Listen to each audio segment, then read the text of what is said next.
जी, नगर निगम कार्यकारिणी के उप सभापति श्री ऋषि मोहन वर्मा जी, स्थानीय पार्षद श्री ब्रजेश सिंह छोटू जी, आज के इस कार्यक्रम में उपस्थित सभी नगर निगम के पार्षदगण, सभी उपस्थित पदाधिकारीगण, नगर निगम के अधिकारीगण और यहाँ पर उपस्थित भारी संख्या में सभी उपस्थित सफाई कार्य से जुड़े हुए सभी नगर निगम से जुड़े हुए कर्मीगण, भाइयों बहनों, मैं सबसे पहले इन सभी सफाई कर्मियों का हृदय से स्वागत करता हूं, जो लोग पूरी तन्मयता से अपनी पूरी ताकत के साथ लग करके न केवल प्रत्येक घर को बल्कि नगर को भी स्वच्छ और सुंदर बना करके स्वयं की चिंता किए बगैर अन्य लोगों के लिए स्वच्छता के एक नए मानक को स्थापित करते हुए लोगों के स्वस्थ जीवन की परिकल्पना को साकार करने में अपना योगदान देते हैं। ये सचमुच आप सभी स्वच्छता कर्मियों के ही परिश्रम और पुरुषार्थ का परिणाम है कि भले ही आपका स्वास्थ्य कैसा भी हो, लेकिन सामान्य जन के स्वास्थ्य को, नगर के स्वास्थ्य को ठीक रखने के लिए आपकी महत्वपूर्ण भूमिका होती है। इसके लिए मैं आप सबका हृदय से स्वागत करता हूं। मुझे प्रसन्नता है कि नगर निगम ने इस कार्यक्रम की शुरुआत कुछ स्वच्छता कर्मियों के यहां पर सम्मान के साथ किया है कि महापौर जी ने और नगर आयुक्त ने अच्छी शुरुआत की है, क्योंकि ये लोग अक्सर, इन लोगों का नाम छुप जाता था। स्वच्छता अभियान के नींव के पत्थर हैं और इनकी आवाज दब जाती थी, ये सम्मान नहीं पा पाते थे, लेकिन देर से ही सही नगर निगम ने इन्हें सम्मान दिया है। मैं इसके लिए नगर निगम को भी हृदय से धन्यवाद देता हूं।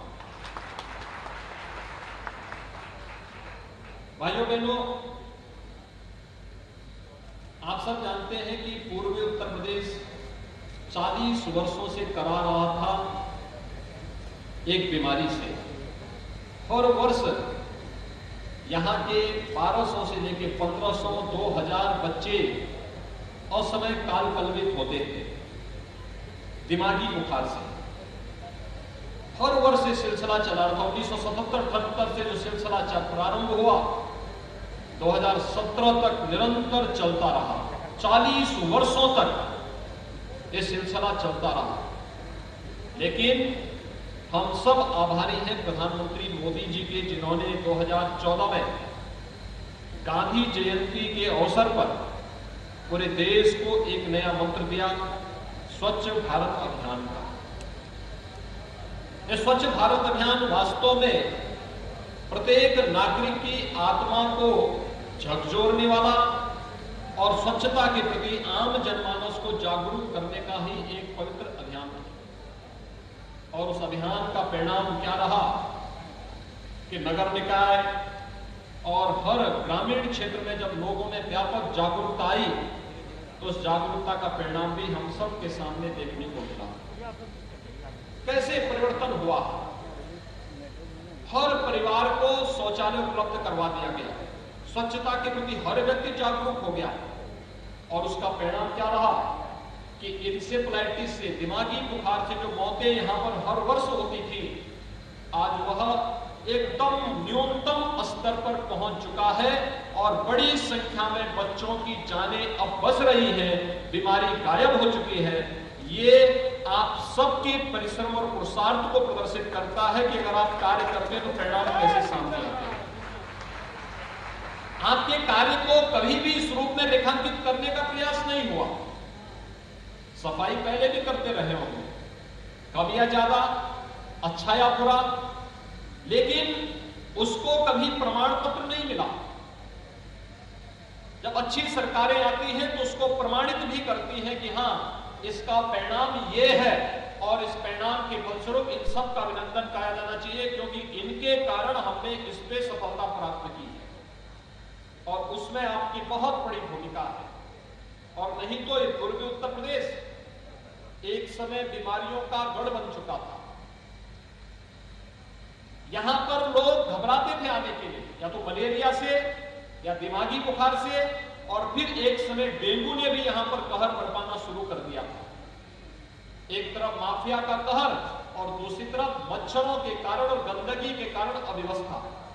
लेकिन आज पूर्वी उत्तर प्रदेश, गोरखपुर, महाराजगंज, देवरिया, कुशीनगर, सिद्धार्थनगर, बस्ती, संत कबीर नगर, ये सभी जनपद इनसे मुक्त होकर के विकास की एक नई कहानी लिखते जा रहे हैं। और विकास की उस नई कहानी को और भी मजबूती के साथ आगे बढ़ाने के लिए आवश्यक है कि ये जो समय है, आपने देखा होगा कि 15 दिनों तक लगातार बारिश पड़ी है, पूर्वी उत्तर प्रदेश में भी और नेपाल में भी। हर नदी अपने खतरे के लेवल से 2 मीटर, 2.5 मीटर, 3 मीटर ऊपर बह रही है। समय से बाढ़ के बचाव के उपाय करने के कारण नगरीय क्षेत्र बचे बाढ़ की चपेट में आने से, लेकिन ग्रामीण क्षेत्र में तटबंधों को भी ओवरफ्लो करते हुए नदी बह रही है। गोरखपुर में 304 गांव बाढ़ की चपेट में। उन सभी गांवों में राहत सामग्री, बचाव और राहत के कार्य युद्ध स्तर पर चलाने के कार्य हो रहे हैं। लगातार अभियान चल रहा है, लगातार कार्यक्रम आगे बढ़ाए जा रहे हैं। लेकिन इसका दुष्परिणाम महानगर के वासियों को भुगतना पड़ा। जब नदी ओवरफ्लो होगी तो सभी रेगुलेटर बंद करने पड़ेंगे। रेगुलेटर बंद हुए, पंपिंग स्टेशन की अपनी सीमित क्षमता होती है और उसका परिणाम क्या है? महानगर के भी तमाम क्षेत्रों में भीषण जल जमाव हो गया है। नगर निगम, विकास प्राधिकरण और पीडब्ल्यूडी, इन तीनों की एक टीम बनाई गई है जो नगर निगम के अंदर जल जमाव की भीषण समस्या का तत्काल समाधान निकाले, अतिरिक्त पंपिंग सेट निकाल कर लगाकर अस्थायी व्यवस्था और फिर अस्थायी व्यवस्था करना, जिससे कहीं भी जल जमाव न हो, क्योंकि जल जमाव ज्यादा दिनों तक होगा तो यह भी बीमारी का कारण बनेगा।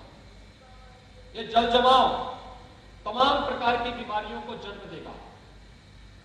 इससे मलेरिया भी फैल सकता है, कालाजार भी फैल सकता है, चिकनगुनिया भी फैल सकता है, डेंगू भी फैल सकता है और इसके कारण तमाम प्रकार से डायरिया हो सकता है, हैजा हो सकता है। इसलिए आवश्यक है कि पहले तीनों विभाग मिलकर के इस योजना को जो है विगत दिनों कार्य सौंपा गया है, इसको व्यवस्थित रूप से आगे बढ़ा करके जल जमाव से मुक्ति के लिए हर संभव प्रयास करें, जिससे कहीं भी कोई जल जमाव की संभावना आने वाले समय में न बने। ये पूरे महानगर के लिए, नगरीय क्षेत्रों में जो नए मोहल्ले आए हैं उन मोहल्लों के लिए और अन्य क्षेत्रों के लिए भी उस प्रकार की एक व्यवस्था बना करके उसको तत्काल लागू किए जाने की आवश्यकता है। दूसरा, यह व्यवस्था करना कि विकास का कार्य कोई भी हो, कोई सड़क बने, उस सड़क के साथ जल निकासी की भी प्रॉपर व्यवस्था की जानी चाहिए। अधूरा कार्य नहीं, हम सड़क बना देते हैं, नाली छोड़ देते हैं और उसके बाद वही पानी फिर मोहल्ले का इकट्ठा होकर के जब बहने लगता है, सड़क पे बहने लगता है, कहां चलते वही सड़क टूट जाती है, फिर लोगों के सामने वही नाली की स्थिति पैदा होती है। स्वच्छता समितियों का गठन करके, मोहल्ला स्वच्छता समितियों का गठन करके हर नागरिक को इस अभियान के साथ जोड़ा जाए कि घर का कूड़ा नाली में न फेंके, सड़क पे न फेंके, घर के पास कूड़ादान रखो और उस कूड़ा को वहां से निकाल करके फिर सीधे नगर निगम की गाड़ी आए और उस कूड़ेदान से कूड़ा ले जाकर के स्वच्छता के इस अभियान को और मजबूती से आगे बढ़ा सके। एक अपना भाव आना चाहिए। जैसे हर व्यक्ति अपने घर को स्वच्छ और सुंदर रखता है, प्रयास करता है, अपनी क्षमता के अनुसार उस प्रकार का व्यवस्था रखता है। स्वच्छता, सैनिटाइजेशन की व्यवस्था कोरोना कालखंड में तो हर व्यक्ति ने स्वच्छता के प्रति विशेष लगाव रखा और स्वच्छता के प्रति विशेष ध्यान देना।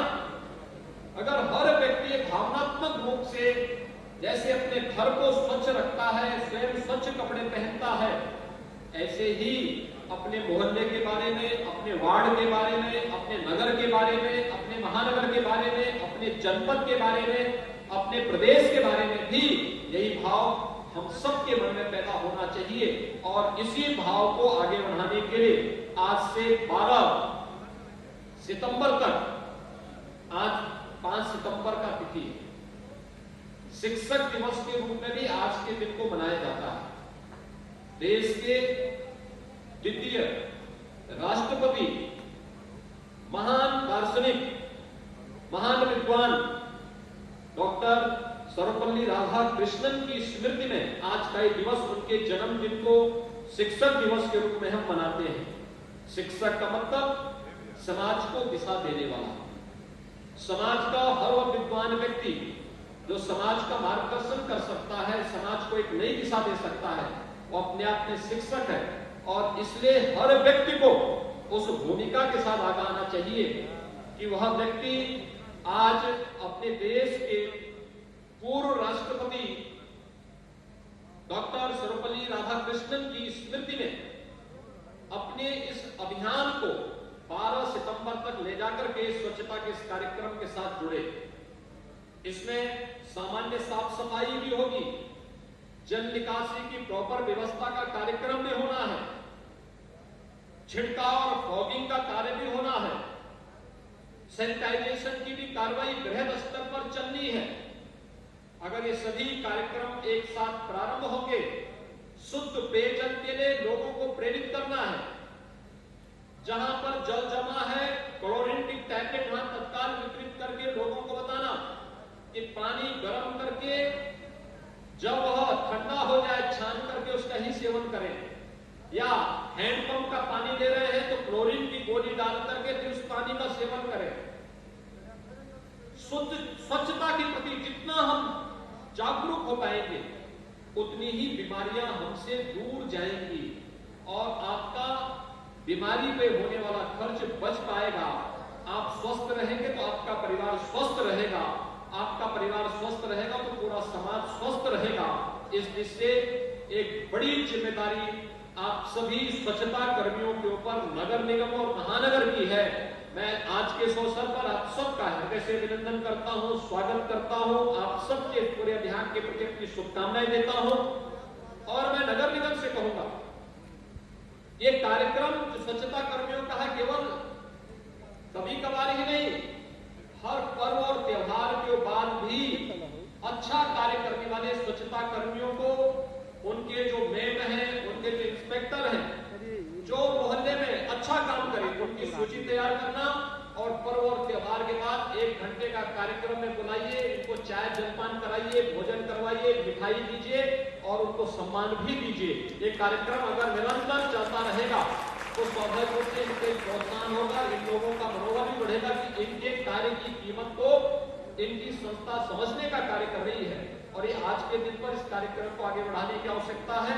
आज के इस अवसर पर एक बार फिर से मैं गोरखपुर नगर निगम को, महापौर जी को, यहाँ के पार्षद को, नगर निगम के जितने भी हमारे जनप्रतिनिधिगण हैं, सभी को मैं हृदय से शुभकामनाएं देता हूँ कि सभी लोग स्वच्छता के इस विशेष अभियान के साथ चलिए। नगरीय क्षेत्रों के साथ साथ ग्रामीण क्षेत्र में भी एक साथ ये कार्यक्रम प्रारंभ हो रहा है। हर एक क्षेत्र में कार्यक्रम चलना चाहिए जिससे डेंगू, मलेरिया, कालाजार, चिकनगुनिया, इंसेफ्लाइटिस या डायरिया जैसी सभी प्रकार की बीमारियों से हम प्रत्येक व्यक्ति के जीवन को बचा सकें। इस पूरे कार्यक्रम के प्रति मेरी शुभकामनाएं। धन्यवाद। जय हिंद। मुख्यमंत्री योगी आदित्यनाथ को आप सुन रहे हैं।